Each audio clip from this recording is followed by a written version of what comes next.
Mas nós vamos orar. Liz, você vai agradecer a Deus pelas nossas crianças, viu? Que elas são bênçãos, tá bom? E aí você faz uma oração. Irmãos, devemos orar pela Maria. Maria está hospitalizada, Maria teve um AVC, né? E está sendo atendida. E é muito bom ver os irmãos aí cuidando da Maria, né? O Jonas cuidando, a Nazaré, a Annelise. Hoje a Cris esteve lá também, já hoje de manhã. Então é tão bom ver a igreja em movimento, cuidando uns dos outros. Eu fico muito feliz com essa iniciativa de cada irmão prestando solidariedade. Então, você consegue lembrar de orar pela Maria, também, que está no hospital? Sim? Pai querido, Pai amado, obrigada por esse dia. Obrigada também pela essa igreja tão abençoada que a gente tem, os nossos amigos e a Maria que está lá. Em nome de Jesus, amém. Muito bem, então as crianças vão seguir aqui, a Liz vai sair devagar sem correr, que está chovendo, né? E vão para o culto infantil, numa linguagem adequada. Isso, que maravilha. Não pode correr lá, porque pode cair, tá bom? Mas que coisa.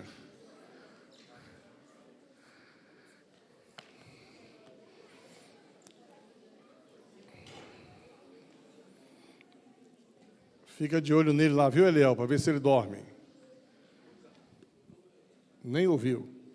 Está tão concentrado que nem ouviu. Gente, enquanto as crianças estão descendo, eu queria dizer o seguinte, eu quero reforçar, que legal, cara, show de bola.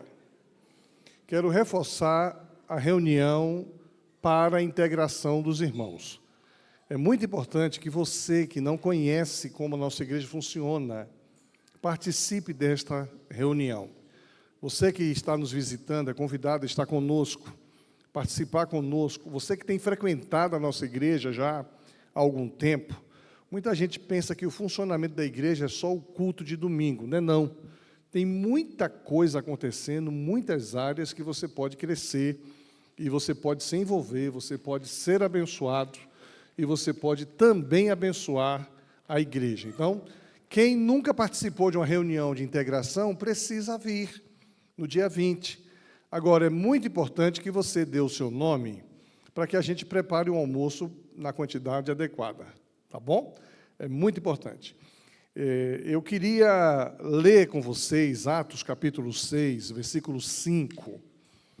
O texto de Atos, eu não mandei a apresentação hoje, viu, Lorena? Mas tem aí alguns textos que eu vou ler, eu vou mandar só o meu esboço, porque aí vocês já vão sabendo o que está acontecendo aqui. Mas Atos capítulo 6, versículo 1. O texto diz assim: apareceu esta proposta a toda a multidão e elegeram a Estevão, homem cheio de fé e do Espírito Santo. Nós vamos ter uma assembleia hoje apenas para eleger a nova diretoria. Não é para ser uma assembleia rápida, em que você vai levantar a mão aprovando o relatório da comissão de indicações, ou vai levantar a mão reprovando o relatório da comissão de indicações, ponto final.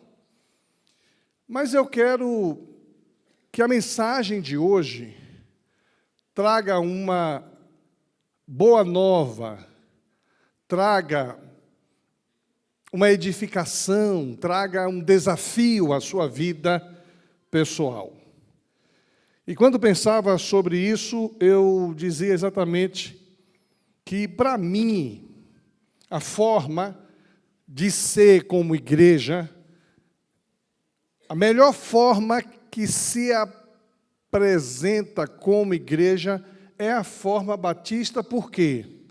Porque a forma batista tem base bíblica. Não estou julgando as outras igrejas.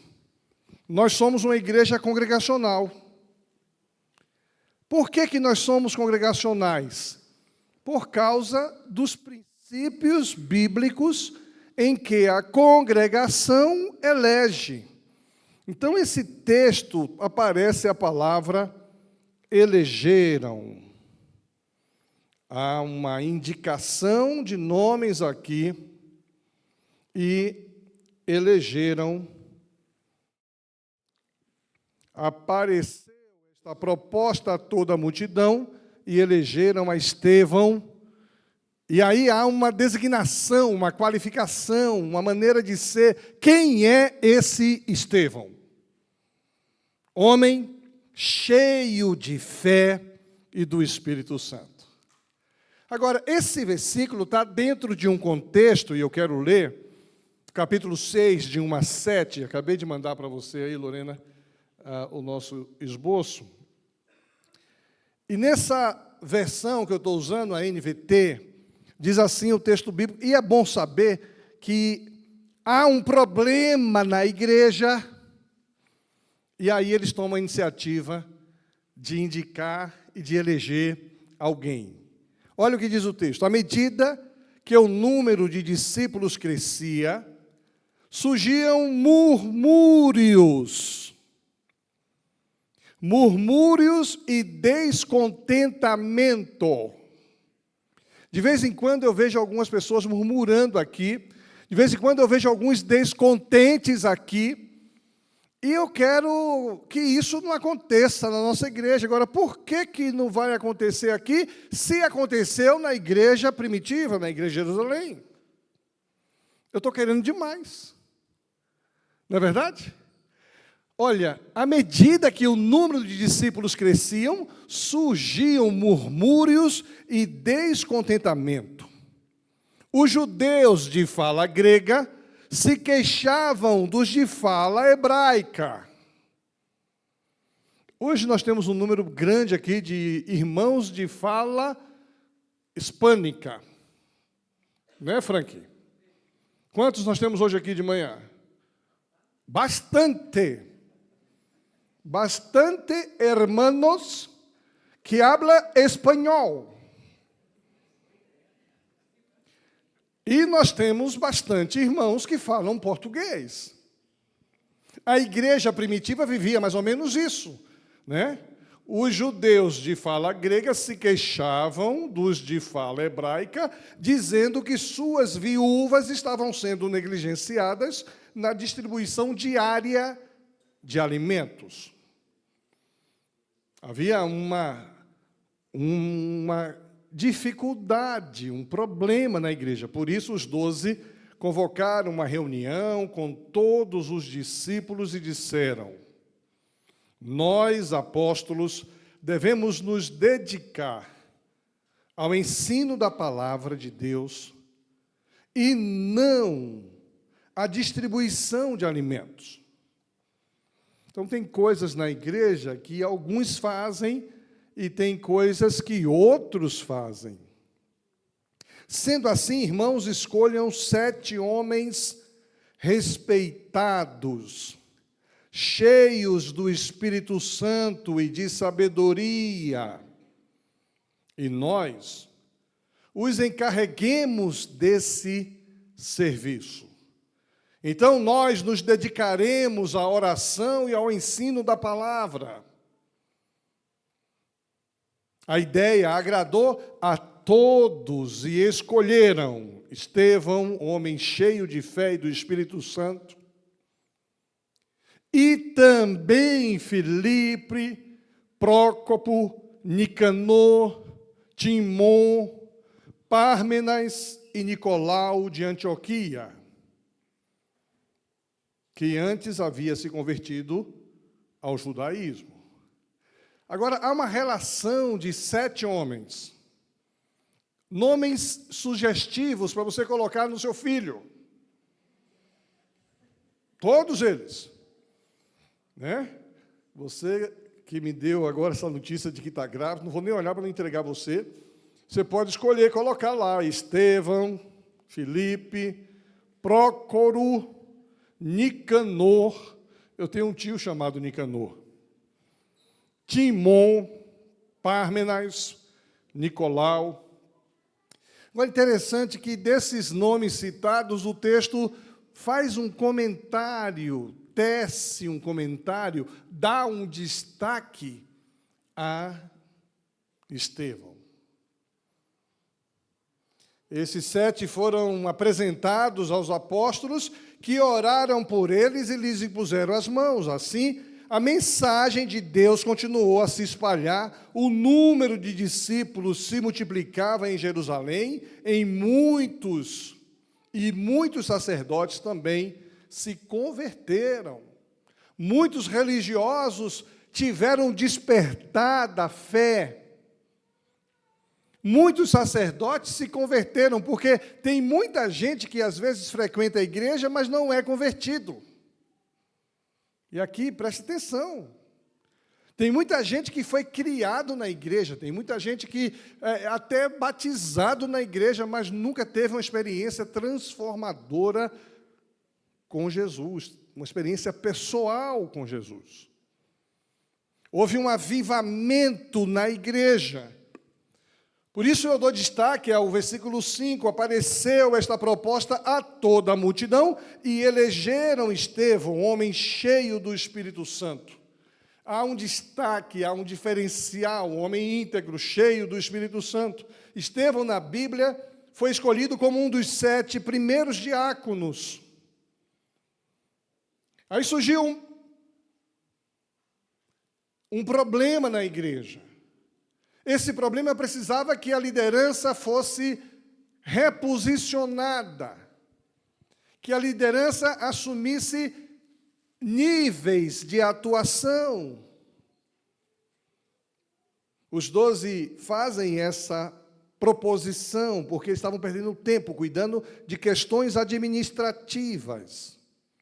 Então propuseram que se fossem escolhidos homens. Aí tem os critérios: boa reputação, cheios do Espírito Santo, cheios de sabedoria. E a Bíblia diz que aquele que tem falta de sabedoria faz o quê? Peça a Deus que a todos dá. Eu, como pastor, preciso pedir sabedoria. Você, como cristão, precisa pedir sabedoria. Você que é pai, precisa pedir sabedoria. Você que é mãe, precisa pedir sabedoria. Você que é filho, precisa pedir sabedoria. E Estevão é um desses homens. Vale ressaltar que Estevão não foi escolhido como um líder no sentido tradicional, mas sim como um dos 7 diáconos para servir às necessidades práticas da igreja, embora seu ministério tenha se expandido e ido além do serviço à igreja local. Você que tem um ministério aqui na igreja, você que serve na igreja, essa indicação de Estevão, que o serviço dele foi além do que ele fazia na igreja local. Ele tinha que apenas ajudar a distribuir os alimentos semanalmente. Eu me lembro de um momento que nós tivemos aqui o projeto Mercado, o pastor Nildo falou sobre isso quarta-feira. Nós atendíamos aqui 180 famílias com alimento toda semana. Toda semana. A Nazaré, cadê a Nazaré? Lembra disso, Nazaré? Era lindo de ver, não era? Gente, era um negócio extraordinário. Nós tínhamos 2 equipes que trabalhavam em um supermercado aqui perto. E o trabalho do supermercado era separar os alimentos que estavam com vencimento, se aproximando. E aí tirava o que ia vencer na próxima semana e pegava os que tinham mais de uma semana para voltar para as prateleiras. E olha, gente, tinha fila aqui. Eu me lembro que naquela época nós tínhamos uma garagem nessa posição aqui, ó, que era a garagem da Kombi da igreja. Tá? O templo era ali em cima, a garagem era aqui. nós fazíamos o trabalho de distribuição aqui na garagem. Esse ambiente aí ficava cheio de gente, porque a gente atendia 70 famílias em um dia e 70 famílias em outro dia. Aí faziam uma fila, eles pegavam, tinha um número. Nós visitamos as casas dessas pessoas, fizemos um levantamento, a Adriana fez isso, o levantamento de quantas pessoas moravam ali, as necessidades que tinham. E toda semana. E era coisa naquela época que era queijos caros, iogurte, pudins, doces. Era um negócio que na minha casa não entrava toda semana. E o pessoal saía daqui feliz. Foi quando nossa igreja se tornou conhecida no bairro. Porque eu me lembro quando cheguei aqui, eu perguntei aqui no Boiadeiro onde é que tinha uma igreja batista, ninguém sabia dizer onde tinha uma igreja batista. Eu falei, mas é aqui perto.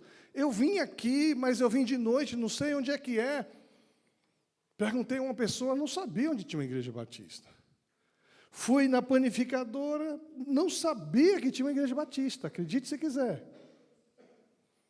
Eu fiquei escandalizado, porque eu vim pregar aqui, e vim de carro, de noite, cheguei, preguei. Quando eu voltei, um mês depois, não sabia onde era, e o povo da vizinhança não sabia dizer onde era. Mas esse trabalho de socorrer os necessitados tornou a nossa igreja muito conhecida. E esse era o trabalho de Estevão, mas ele se dedicou a isso com tanta devoção, com tanta responsabilidade, que ele acabou, inclusive, indo além. A escolha de Estevão foi, então, uma forma criteriosa, boa reputação, cheio de Espírito Santo, cheio de sabedoria. E aqui, toda a igreja bíblica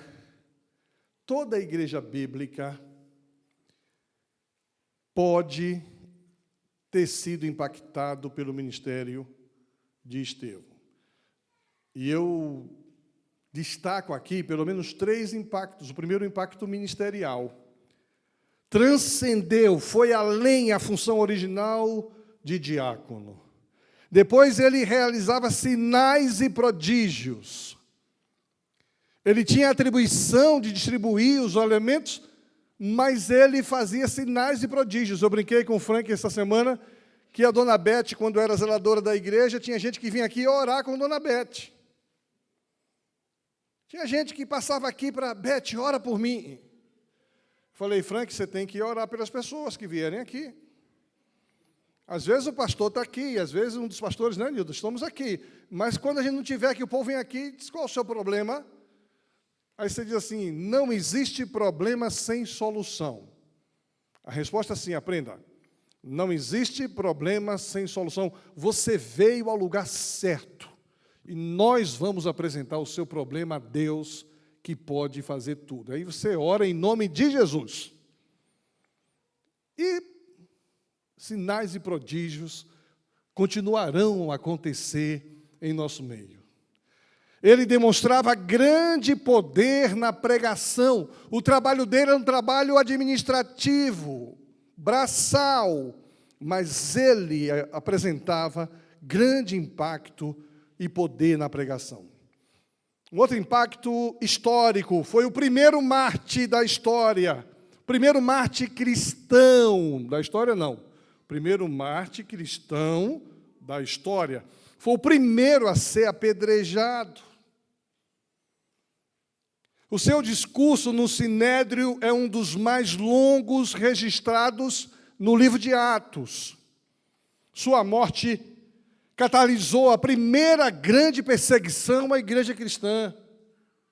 Porque quando mataram aquele homem apedrejado, se empolgaram e resolveram matar todos ou muitos cristãos. E Paulo estava ali, segurando a capa de um que apedrejava. Então, houve um impacto histórico, um outro impacto espiritual. Ele impacta a nossa vida espiritualmente porque ele foi fiel até o fim. ele não desistiu. Ele demonstrou perdão, como Cristo demonstrou. Ele é o único que eu tenho registrado na Bíblia que diz: Pai, perdoa-lhes, porque eles não sabem o que fazem. E levava uma pancada. Sua morte influenciou indiretamente a conversão de Paulo, quando estava ali segurando a capa. E Estevão deixa um legado para a expansão do cristianismo. Além de Jerusalém, se estabeleceu um modelo de coragem e fé para outros cristãos. Mataram Estevão, homem cheio de fé, cheio do Espírito, cheio de temor ao Senhor. Estão vindo para cima da gente. Deixe que venha. Mas não para revidar, e sim para sofrer. Seu ministério demonstrou a função aparentemente simples, mas teve um impacto extraordinário. Então, o nosso tema hoje, servos de excelência, o manual bíblico para líderes cristãos. E eu tenho dito que todo cristão é um líder. Todo cristão é líder. Onde você trabalha, você precisa entender que Deus quer te usar ali. Você é um líder ali, é um líder cristão. Ah, mas eu sou o que faz tudo na empresa. Mesmo sendo um faz tudo na empresa, você é líder. Porque você está ali para liderar a influência cristã naquele ambiente. E o Espírito Santo vai te usar. O Espírito Santo vai designar. E aí os critérios baseados na Bíblia, de maturidade espiritual, representada pelo tempo mínimo de 2 anos como membro da igreja, de bom testemunho dentro da igreja e fora da igreja, o comprometimento demonstrado na participação ativa dos trabalhos da igreja, a fidelidade nos dízimos, as recomendações que a comunidade fazem ao seu nome, a boa gestão financeira pessoal, a qualificação técnica aliada à maturidade espiritual, a disponibilidade de tempo, a aceitação humilde do cargo e a aprovação final pela Assembleia são critérios que não surgiram da noite para o dia e não saíram da cabeça do pastor. Esses critérios que nós temos como igreja são fruto da revelação bíblica, são frutos do ideal de Deus para um líder da igreja. E se é o ideal de Deus para o líder da igreja, é o ideal de Deus para toda a igreja. Todos os membros da igreja precisam ter esses critérios e essas qualificações. Então, a eleição da diretoria da nossa igreja não é apenas um preencher de cargos, mas um instrumento para identificar pessoas como Estevão, pessoas cheias de fé e do Espírito. E a minha alegria foi ver que muita gente foi indicada. Muita gente foi indicada. Vocês vão ver muita gente indicada. Ou seja, as pessoas reconhecem em você liderança. Reconhecem em você condição. Por isso eu queria, à luz da Bíblia, fundamentar os nossos critérios para a eleição de diretoria. E é importante esses critérios. Primeiro, tempo de membresia. Esse critério está fundamentado em 1 Timóteo 3:6. Não sejam neófitos, para que não se ensoberbeça e caiam na condenação do diabo. O que é neófito? Novo, novato, novo convertido. Às vezes a gente tem uma pessoa altamente qualificada, e uma das minhas alegrias é saber que nós temos aqui na igreja pessoas altamente qualificadas. Mas se converteu agora, foi batizado agora, é cedo para assumir uma função de tamanha responsabilidade neste universo.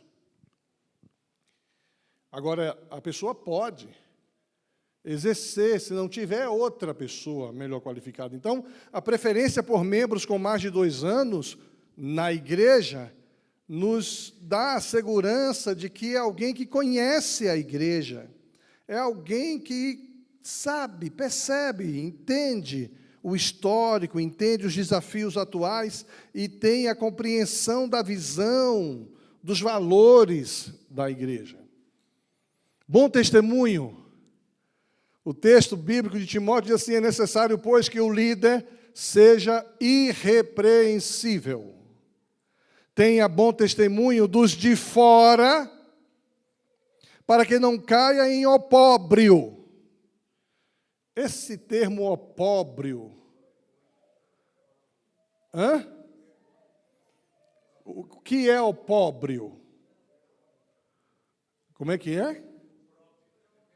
Eu falei o quê? E o que é esse negócio? O negócio que eu falei errado, alguém sabe? Opróbrio. Opróbrio. E o Júnior está falando aqui, já falou 3 vezes o que é desonra pública. Para que não caia em vergonha.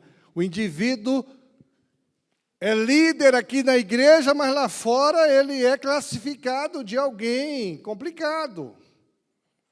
Fofoqueiro, desonesto, mal pagador, briga no jogo de futebol, xinga palavrão. Aí vem um não crente, conhece o cara desses negócios lá. Aí, quando chega aqui, o cara é líder na igreja. O pessoal diz assim: ixi, essa igreja eu não vou lá, não. Não vou lá, não. Opróbrio. Ter um bom testemunho dentro e fora da igreja é essencial para uma pessoa que exerce liderança, porque isso inspira confiança, isso inspira credibilidade. Comprometimento com a igreja, não deixemos de congregar-nos, como é costume de alguns, antes façamos admoestações, antes incentivemos, antes estimulemos os outros a estarem conosco. Tem gente que demora de vir à igreja e quando vem, a pessoa quer admoestar, quer incentivar e joga para baixo. Ê, turista! Aí o cara disse: não volto mais. Quanto tempo abandonou a gente, foi? A pessoa veio, em vez de celebrar. Hoje de manhã, hoje eu acordei 4 horas da manhã, não sei o que aconteceu. Fui dormir cedo, fui dormir 9h30 da manhã. Quando foi 4 horas,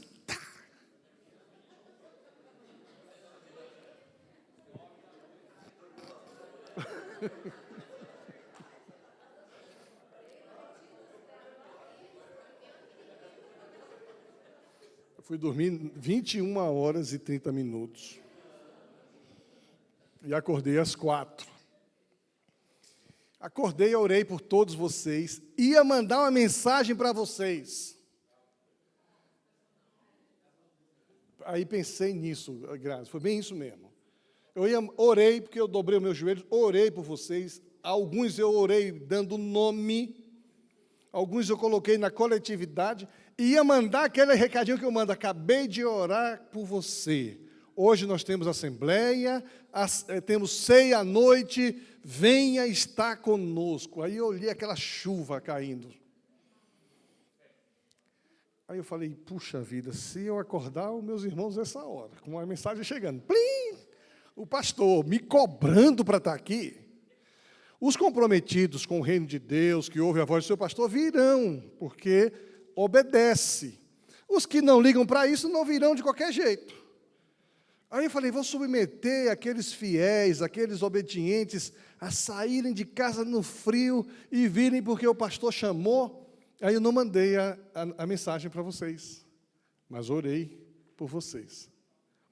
Agora, esse critério de comprometimento com a igreja, não deixar de congregar, não deixar de estar na congregação, mesmo nesse momento de culto online, em que alguns não podem vir, alguns não conseguem vir, outros preferem não vir, a Bíblia instrui e essa instrução tem um poder. Eu assisto o culto pela internet, olha, de 0 a 10, o culto da internet, de 0 a 10 é 30, é 3.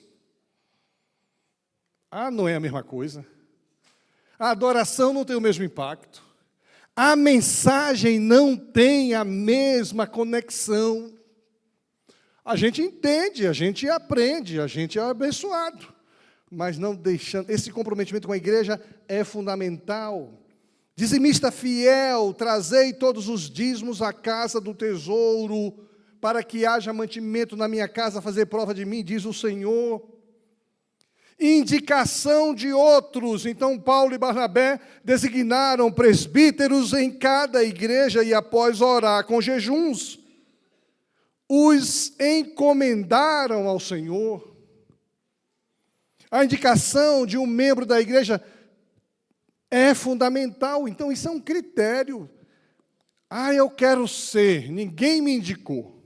Na reunião da comissão de indicações, a gente estava falando com uma pessoa que ela tem todo o perfil para assumir uma função. E ela disse, mas ninguém me indicou. Aí o outro falou, mas eu posso te indicar agora. Precisa ser indicado, porque outros precisam reconhecer que você tem essas condições. Situação financeira ajustada. Lá a gente tem os critérios, não está negativado no sistema de proteção ao crédito. Olha o que diz a Bíblia. Pois se alguém não sabe governar sua própria casa, como cuidará da igreja de Deus? Tem gente que não sabe governar suas finanças. A pessoa gasta mais do que ganha. E quem gasta mais do que ganha, não importa quanto ganha, vai estar sempre devedendo. Devedendo. Devedor e devendo. A gente juntou as duas palavras aqui. Devedor e devendo. Tem gente que tem um hábito de não ter zelo com os compromissos. A primeira coisa que eu faço quando recebo o meu salário, que percebo que está na conta, é fazer a minha transferência. Essa semana passada eu fiquei na dúvida, falei, Vivi, veja aí se o dízimo desse mês foi dado. Não foi isso? E ela foi ver, tinha sido dado, não foi?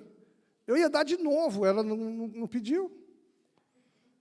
Ainda bem que ela não podia dar também não. Mas assim, é fundamental a gente ter esse controle financeiro.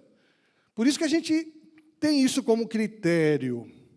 7ª, qualificação técnica e maturidade. Não adianta nada o cara ter uma capacitação técnica elevada e não ter maturidade cristã. Olha o que diz o texto aqui. Cheios do Espírito Santo, maturidade cristã, e de sabedoria, que é um dom de Deus. O cara pode ser até qualificado tecnicamente. Tem pessoas que são muito qualificadas tecnicamente, mas ainda não têm a maturidade cristã que precisa ter para exercer algumas funções. Disponibilidade de tempo e responsabilidade. Tudo quanto te vier à mão para fazer, faze-o conforme as tuas forças. Tem gente que tem tudo isso, mas no momento não tem tempo. Nós temos aqui pessoas muito qualificadas, muito piedosas, muito consagradas, que se a gente pedir para fazer, faz tudo. São pessoas altamente ocupadas. Muito ocupadas. Tem alguns que são desocupados. E não possuem a capacidade técnica. E hoje, mais do que nunca, a gente sempre tem como crescer. Sempre tem como aprender. Hoje pela manhã eu tive uma aula que vocês não fazem ideia. Eu entrei no chat GPT, descobri um outro chat que não é o GPT, é melhor do que o GPT. E pedi para ele que eu quero critérios de... Não vou dizer o que é, porque vou me entregar. Mas ele me entregou. Copiei, já ouvi 3 vezes, e vou estudar esse negócio essa semana. Eu vou crescer tecnicamente essa semana. Mas eu não posso confiar na minha capacidade técnica se eu não tiver maturidade cristã. Aceitação da função, pois quem é fiel no pouco, também é fiel no muito. Lucas 16:10. Eu preciso aceitar a função. Tem gente que não aceita porque não quer. Tem gente que não aceita porque entende que para ele melhor é outra coisa. Aí, às vezes está negligenciando o dom que Deus te deu. E a gente conhece a parábola do dom. Conhecemos isso. Deus te deu um dom, te deu uma capacidade, você enterrou esse dom. A Bíblia diz que Ele tira esse dom e dá para outro que vai usar. Eu tenho uma compreensão diferente, viu, teólogos? Diferente daquele momento de Moisés. Deus tinha dado a Moisés a unção de liderar o povo de Deus. Mas Moisés foi negligente nessa unção, ele não se apropriou disso. E ele começa a reclamar do povo. Ele começa a administrar mal o dom que Deus lhe deu. E aí ele é advertido pelo seu sogro. E aí a Bíblia diz que Deus tirou a unção de Moisés e deu sobre os outros. Tem coisas que Deus confiou a você e te capacitou para isso, te deu condição. Se você não desenvolver, Deus vai tirar e vai dar para outro. É assim que eu vejo. Então, a aceitação da função não é apenas... Eu fiquei muito feliz. Depois que as pessoas passaram pelo critério, ainda sobrou um grupo bom. E um grupo bom que diz assim, estamos aí para servir. Não foi isso, Emerson? Vem para cá, senta aqui. Sim. Você está aí para servir. Vem para cá, fica de castigo aqui. Nem está conversando com o Jonas? E o último critério que tem base bíblica é eleição em assembleia. Eleição em assembleia. Atos 6:5. Apareceu essa proposta a toda a multidão e elegeram a Estevão, um homem cheio de fé e do Espírito Santo. A escolha pela Assembleia reflete a unidade e a aprovação da igreja. Isso representa apoio. Quando a igreja elege uma diretoria, a igreja se compromete com essa diretoria. Nos representa esta diretoria. A eleição da diretoria se revela assim como não se revela como um mero processo administrativo, é administrativo, por isso que você tem que assinar, nós vamos levar para a ata, vamos levar para o cartório, os bancos vão exigir essa ata. É um ato administrativo, mas não é apenas um ato administrativo, é mais do que isso. É um momento sagrado de discernimento coletivo, onde a igreja busca estabelecer essa liderança que honre a Deus e que sirva ao povo de Deus com excelência, com dedicação, com responsabilidade.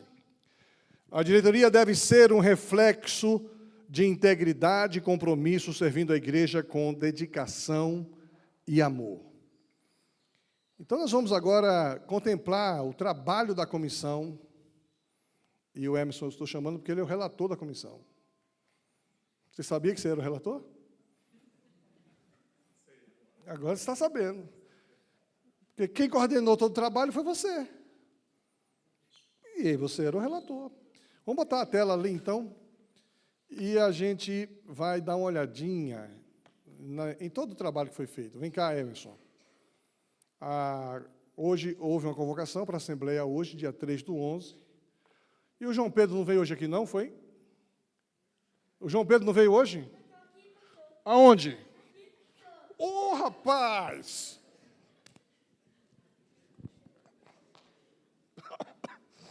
Você aprendeu a dar tapa nas costas com o Júnior, foi? Sim. É? Estou vendo. Dá outro enter aí, por favor. Isso. Os critérios, nós já falamos sobre eles, tá? Lógico, eu preguei sobre eles. Todos esses 10 critérios que estão aí, ser membro da igreja, preferencialmente, há mais de 2 anos, eu preguei sobre eles agora. Se você cochilou, você vê depois no vídeo, tá? Então, dá uns enters aí para a gente chegar. Isso, pronto. A comissão é essa aí. O presidente é membro ex-officio de todas as comissões da igreja, por isso que o meu nome está lá. Emerson Silva, relator. Eliane Pereira de Araújo. Eliane Pereira Leal.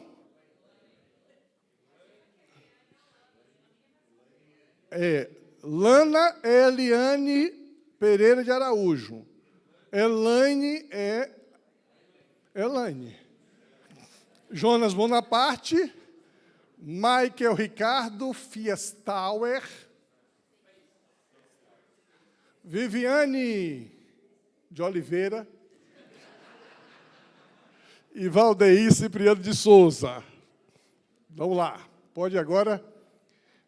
Tem todo um processo aí que o Emerson colocou, foi feito um edital de publicação no dia 20/10, foi feita a nomeação da comissão de indicações, nós colhemos as indicações dos membros que enviaram, depois analisaram os nomes indicados, eles tiveram vários trabalhos fazendo essa análise, depois consultaram os nomes habilitados, foi feita uma divisão, não é isso?